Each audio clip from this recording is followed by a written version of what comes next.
another experience, another story.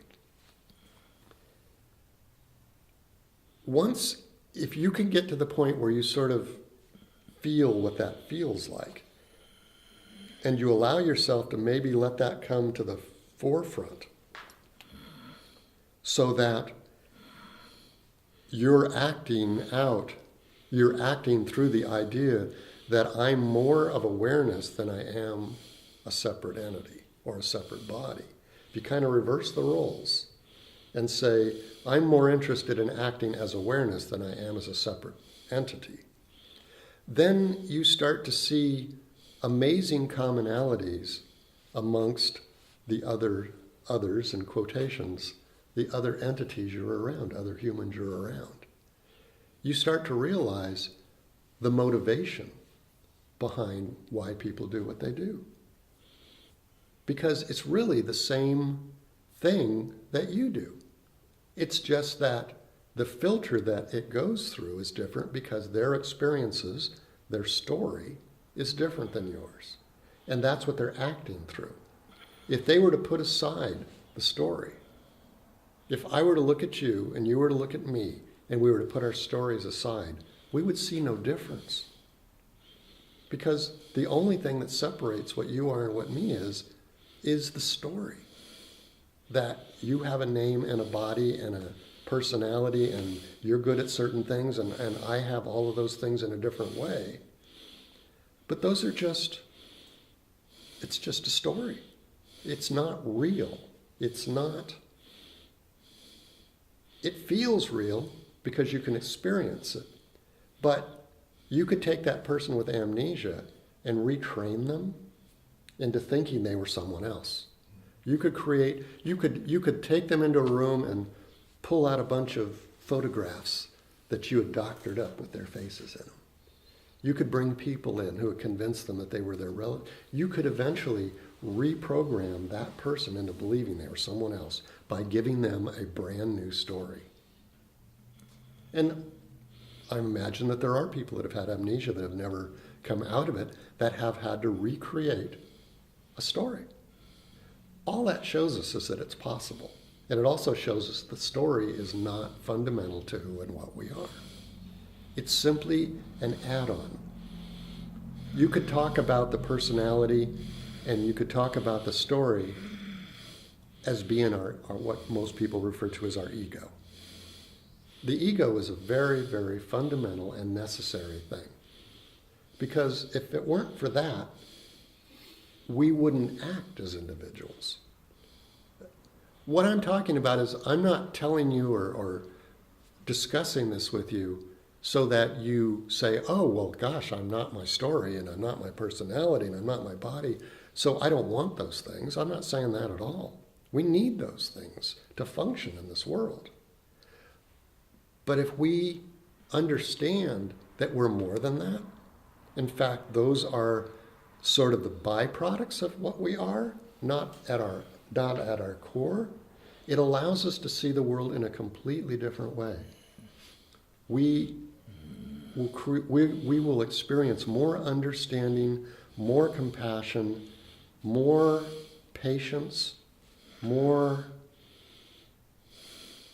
questioning of what we see, and we'll give people the benefit of the doubt because we know that at the core of everyone else, we're all the same, and that the story is what's causing the issues or causing us to not get along with each other. Your story doesn't jibe with my story, therefore I can't be your friend because we don't share anything and I don't share any of your story. Well, it's just a story.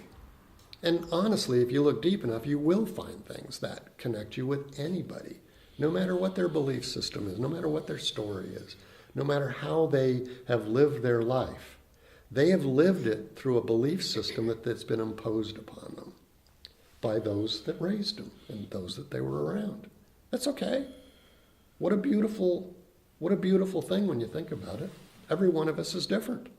Every one of us has a different story, a different personality, built by all the individual experiences and people that we've ever met in our lives. So we're unique. That's wonderful, you know? But when we start to judge that my story is not as good as your story, that's where we get into a little trouble. Or we start thinking that my story is not good enough. Or I wish I had a better story. And that person over there, well, they got a better story than I do. Their life is full of things that I don't have. You know? But they're just stories. They're just, it's not that someone has more, it's that everyone has different. We're the ones who decide whether that different is good or bad. In most cases, even though we fantasize and compare stories and think that someone else's story is better than ours, the deeper we go, the more we understand those people that we fantasize have better lives than ours actually don't. They have their own issues. They have their own problems. They may not wear them on their sleeve like other people do. They may be deeply hidden. But everybody has stuff. You know, I mean, that's the nature of being human. That's, in some people's belief, that's why we're here, is to work through that stuff, to be presented with stuff, and then find out how we're going to deal with it.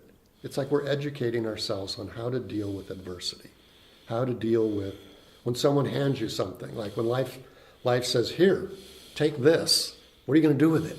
You know? And so you go, gosh, I better do something with this. You know? That's kind of what a lot of our life is about, I think. It's life offers us opportunities to grow, to expand, and to open our hearts so that we can be larger than what we are. Because the more we open ourselves up, the more we open our hearts, the more we're able to have compassion and understanding, the larger we are as a human being. The larger we are, it's almost like letting more of the awareness out and not confining the awareness. It's like let the awareness take over. Let the awareness look out in absolute non-critical, non-judgment.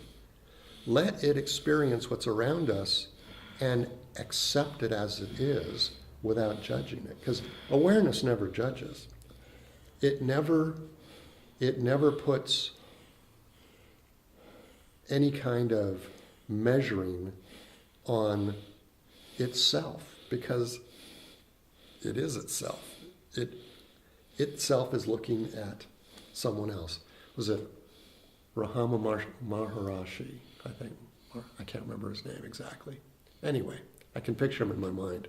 Indian fellow, lived in the 1800s, had white hair and a mustache. And there's a really famous quote by him in one of his books where one of his students asked him, "What should I do about others?"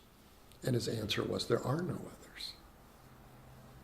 It's, in a sense, on one level, there are no others because we all share the same thing.